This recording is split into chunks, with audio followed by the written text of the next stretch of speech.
Hi friends, once again welcome back to T Blues Meeted Works from Mavilkara. ഒരു ബഹുവിനെ പോലെ നിങ്ങൾ ഈ video കാണുവാണെങ്കിൽ നിങ്ങൾ ഈ കാണണ്ട.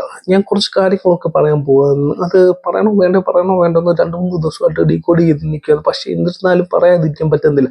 നമ്മുടെ സൊസൈറ്റിയുടെ പോക്ക് എങ്ങോട്ടൊക്കെയാണ് എനിക്ക് അത് ചിന്തിക്കാൻ കഴിയുന്നതിനും അപ്പുറത്താണ്.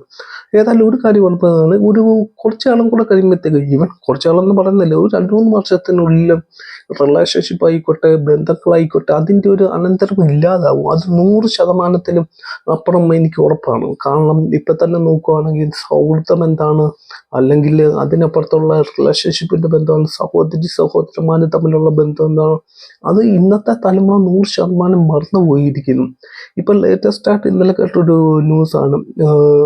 സ്വന്തം സഹോദരൻ, അതായത് 9ാം ക്ലാസ്സിൽ പഠിക്കുന്ന സഹോദരൻ അവൻ്റെ സഹോദരി പീഡിപ്പിച്ചു. ഇപ്പം മയക്കുമരുന്നിൻ്റെ എഫക്റ്റ് കൊണ്ട്.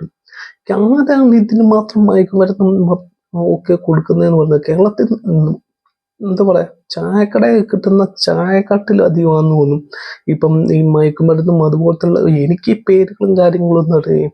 ഇപ്പം ഏറ്റവും കൂടി എന്തൊക്കെയോ പേരുകളാണ് ഈ മയക്കുമരുന്നിന് കുട്ടികളെ ഇത് ചെയ്യുന്നത്. എന്താ പറയാ, കൂടുതലൊന്നും പറയുന്നില്ല. നമ്മുടെ രാഷ്ട്രീയത്തിൽ തന്നെയുള്ള ഒരു MLA-യുടെ മകൻ തന്നെ യൂസ് ചെയ്തിരിക്കുന്ന കഞ്ചാവും അതുപോലത്തുള്ള കാര്യങ്ങളൊക്കെ യൂസ് ചെയ്തു. അത് പിന്നെ പൊളിറ്റിപ്പരമായിട്ട് ഇല്ലാതാക്കി. അത് വേറൊരു വശം. അങ്ങനത്തെ ഒരു രാഷ്ട്രീയ സാഹചര്യത്തിലാണ് നമ്മൾ ജീവിക്കുന്നത്. ഇതിനെ പൊളിറ്റിപ്പരമായിട്ട് ചിന്തിക്കാതെ നല്ലൊരു രീതിയിൽ കൂടി ഒന്ന് ചിന്തിച്ചു നോക്കും. എല്ലാവരും, എല്ലാ പാർട്ടിക്കാരും, അല്ലെങ്കിൽ എല്ലാ നാനാജാതി വ്യവസ്ഥയിലുള്ള എല്ലാവരും ഇതിനെതിരെ ഇപ്പനെ പോരാടിയില്ലെങ്കിൽ അതൊരു വേറൊരു രീതിയിലോട്ട് കടന്നു. സ്വന്തം സഹോദരി കൊല്ലുന്നു, മകനാട്ടെ അച്ഛനെയും അമ്മയും എല്ലാവരെയും കൊല്ലുന്നു. ഈ കൊലകളുടെ ഒരു കണക്ക് തന്നെയാണ് എടുത്തും കൊല്ലം. ഒരു വെൽ പ്ലാൻ. ഈ എന്തോ സൈക്കോ മൂവീസ് എന്ന് വെച്ചാൽ മൂവീസിൽ കാണുന്നതിനെക്കാട്ടിലും മോർത്താൻ അതിലുപരി വെൽ പ്ലാനോട് കൂടി സ്വന്തം കൂട്ടുകാരൻ അല്ലെങ്കിൽ മോർ ദാൻ ദാറ്റ് സഹപാഠിയെ കൊല്ലാനുള്ള ധൈര്യം ഈ കുട്ടികൾക്കൊക്കെ എവിടുന്ന് വന്നെന്നുള്ളത്, എവിടുന്ന് കിട്ടി എന്നുള്ളതാണ് എനിക്ക് മനസ്സിലാവാത്ത കാര്യം. എന്നിട്ട് രസകരമായിട്ടൊക്കെ ഉള്ള കാര്യം എന്തെന്ന് പറഞ്ഞാൽ ഈ കുട്ടികളെ പരീക്ഷ എഴുതാൻ വരെ അനുവദിച്ചു. അതാണ് നമ്മുടെ സിസ്റ്റത്തെ കുറിച്ചൊന്നും കൂടുതൽ പറയുന്നില്ല. എനിക്ക് എങ്ങനെ പറയണമെന്ന് തോന്നുന്നില്ല. കാരണം വളരെ പത്തറ്റിക്കാണ്. നമ്മുടെ സിറ്റുവേഷൻ ഇങ്ങനെ കടന്നു പോവുകയാണെങ്കിൽ, ഈ ഒരു പൊസിഷനിലൂടെ കടന്നു പോവുകയാണെങ്കിൽ, പിന്നെ ഞാൻ സിനിമയെ ഒരുപാട് ഇഷ്ടപ്പെടുന്ന ഒരു വ്യക്തിയാണ്. അതുകൊണ്ട് തന്നെ ഒരു കാര്യം ഞാൻ പറഞ്ഞേക്കാം.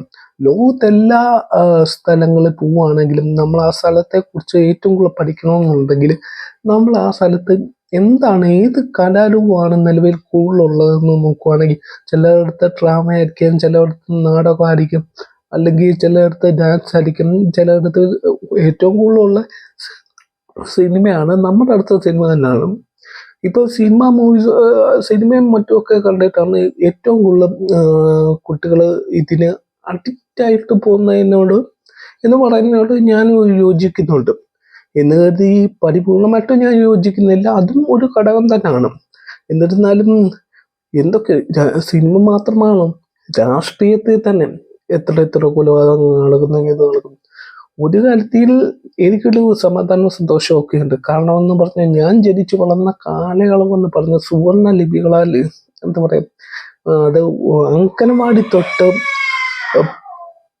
ഡിഗ്രി വരെ ഒരു എന്താ പറയാ, അങ്ങോട്ടും ഇങ്ങോട്ടും ഇതില്ലാതെ ഒരു സൗഹൃദത്തോടും ഒരു അടിയും ബഹളവും ഒക്കെ ഉണ്ടായിട്ടുണ്ട്. അത് പക്ഷേ സൗഹൃദമായിട്ടും പിന്നീട് അങ്ങോട്ട് പിന്തിരിഞ്ഞു പോവാതെയും അങ്ങോട്ട് ഒരു സൗഹൃദപരമായിട്ട്, അത് പെൺപിള്ളേരായിക്കോട്ടെ ആൺപിള്ളേരായിക്കോട്ടെ, അങ്ങനെ നിലനിന്നു.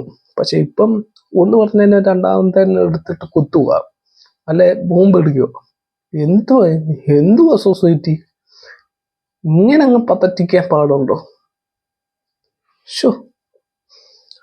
പറയാൻ വാക്കുകൾ കിട്ടുന്നില്ലെന്നേ. അതാണ് ഒന്നാമത്തെ പ്രശ്നം.